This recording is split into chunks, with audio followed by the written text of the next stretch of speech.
Bismillahirrahmanirrahim. Alhamdulillah, wassalatu wassalamu ala rasulillah. Terima kasih buat sekalian, senang sekali bisa bertemu kembali. Kita lihat ya, dalam hidup ini setiap kita itu selalu berusaha untuk mendatangkan keuntungan. Kita mencari yang namanya keuntungan buat diri kita. Setidaknya keuntungan bersifat moral. Begitupun sebaliknya, kita berusaha untuk menghindari yang namanya kerugian, setidaknya kerugian yang sifatnya moral. Nah, apa yang menjadi keuntungan bagi kita itu beda-beda sesuai dengan perspektif kita masing-masing. Ada yang merasa beruntung ketika karirnya naik, jabatannya naik, pabriknya bertambah banyak, uangnya bertambah banyak, jabatannya, usahanya sukses, dan seterusnya. Nah, tapi sungguh pun demikian, Allah di bawah sumpah mengatakan wal asr, demi masa, diawali dengan sudah diawali dengan huruf wawil qasam, demi masa, sumpah, kalimat sumpah. Sesungguhnya wal asr innal insana lafi khusr, sesungguhnya manusia itu berada pada kerugian, Pak. Semua rugi. Apakah dia kaya kah dia, miskin kah dia, jabatannya naik tinggi kah dia, hartanya, usahanya, semua rugi. Demi masa wal asr innal insana lafi khusr. Nah, kemudian bagaimana supaya tidak menderita kerugian itu, Pak? Bagaimana supaya tidak menderita kerugian itu, Bu? Allah kemudian memberikan solusi, memberikan jalan keluar. Illal ladzina amanu wa amilus shalihat, yaitu kecuali orang-orang yang beriman. Nah, iman, Pak. Jadi iman inilah yang menyelamatkan orang daripada kerugian, Pak. Iman inilah yang menyelamatkan kita dari kerugian.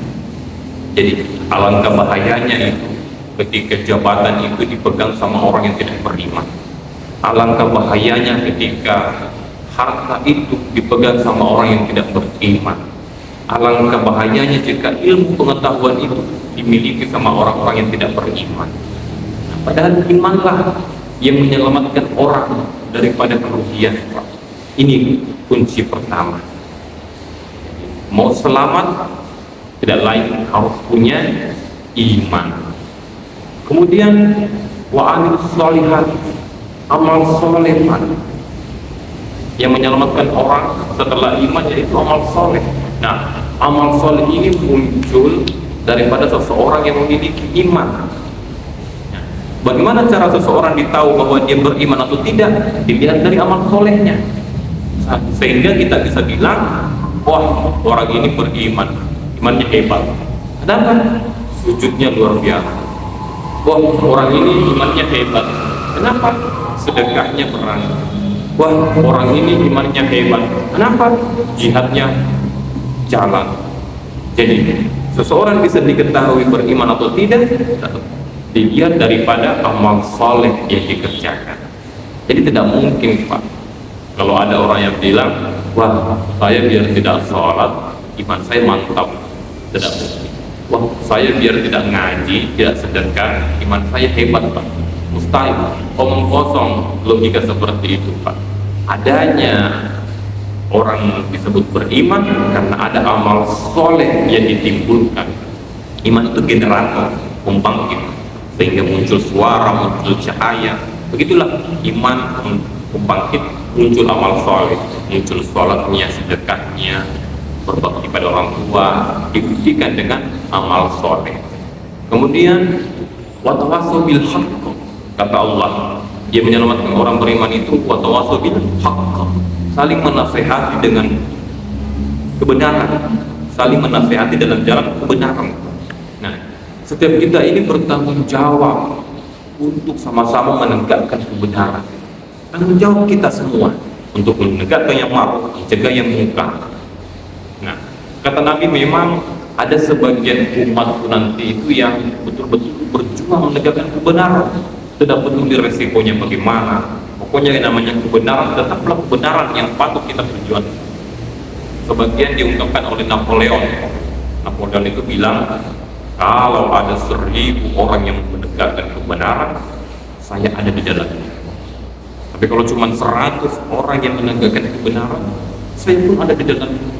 Tapi kalau hanya 10 yang menegakkan kebenaran, saya pun ada di dalamnya. Tapi kalau cuma 1 yang menegakkan kebenaran, saya nggak ikut.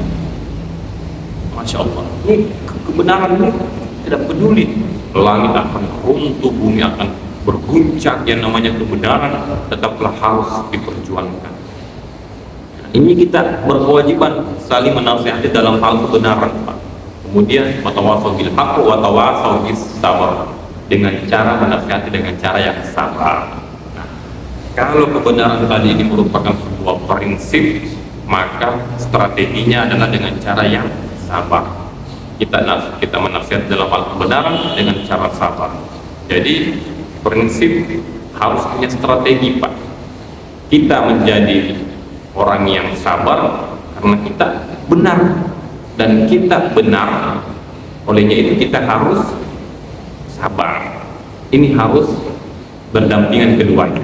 Dengan cara menasihat dengan kebenaran, dengan jalannya, dengan cara yang sabar. Nah, ibu bapak sekalian, yang insya Allah dirahmati Allah Subhanahu Wa Taala, olehnya itu jangan sampailah kita menjadi manusia yang rugi. Kita kehilangan handphone, kita kehilangan dompet saja luar biasa ruginya kita, Pak. Bagaimana pula lah kalau kita kehilangan iman? Bagaimana pula lah kalau kita kehilangan amal soleh? Tiada bekal yang kita bawa untuk menghadap Allah Subhanahu Wa Taala. Bagaimana pula lah kalau kita tidak bisa menasihati dalam hal kebenaran? Padahal kata Nabi, barang siapa yang di depannya dia melihat kemungkaran, dia melihat kebatilan, tapi dia tidak berani mengungkapkan kebatilan tersebut, tidak berani melawan kebatilan tersebut, maka dia ibarat setan yang digagu. Nah, saya ulang bahayanya, barang siapa ada orang yang melihat di depan matanya kebatilan, kemungkaran, lantas dia tidak berani melawannya, tidak berani mencegahnya, maka dia seperti setan yang digagu. Berlindung kita kepada Allah, Pak, dari hal sikap seperti itu. Kemudian saling menasihati dengan cara yang sabar. Nah, kita simpulkanlah dari keempat ini bahwasanya kalau kita mau terhindar daripada kerugian demi waktu, terhindar daripada kerugian, maka solusinya di 4, Pak, yaitu kita menjadi manusia yang beriman kepada Allah. Nah, iman inilah harta kita yang paling berharga, harta kita yang paling bernilai, tidak lain karena iman, Pak. Biarlah masa berganti, biarlah zaman berubah, asal akidah jangan sampai goyah. Biar masa berganti, asal keyakinan jangan sampai mati. Karena iman kita hidup, karena iman kita berjuang, dan dengan iman kita ingin kembali menghadap Allah Subhanahu Wa Taala. Iman ini. Kemudian amal soleh. Kita kumpul amal soleh, kita kumpulkan amal soleh sebanyak-banyak. Allah berfirman, "Allazi khalaqal mauta wal hayata liyabluwakum ayyukum ahsanu amala wa huwal azizul ghafur." Dialah Allah yang menguji kalian siapa yang paling baik amalnya. Kita kumpulkan amal dengan sebaik-baiknya, dengan sebanyak-banyaknya. Kemudian saling menasihati dengan kebenaran dan menasihati dengan cara yang sabar. Nah, kalau kebenaran tadi merupakan prinsip, maka strateginya dengan cara yang sabar, Pak.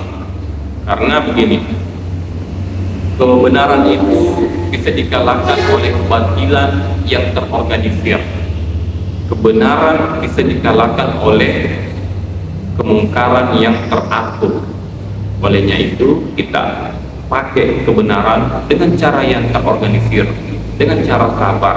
Kita ungkapkan kebenaran dengan cara yang teratur, dengan cara yang sabar. Semoga kita semua terhindar daripada kerugian dunia, sehingga kita selamat dunia akhirat. Barakallahu fikum. Wassalamualaikum warahmatullahi wabarakatuh.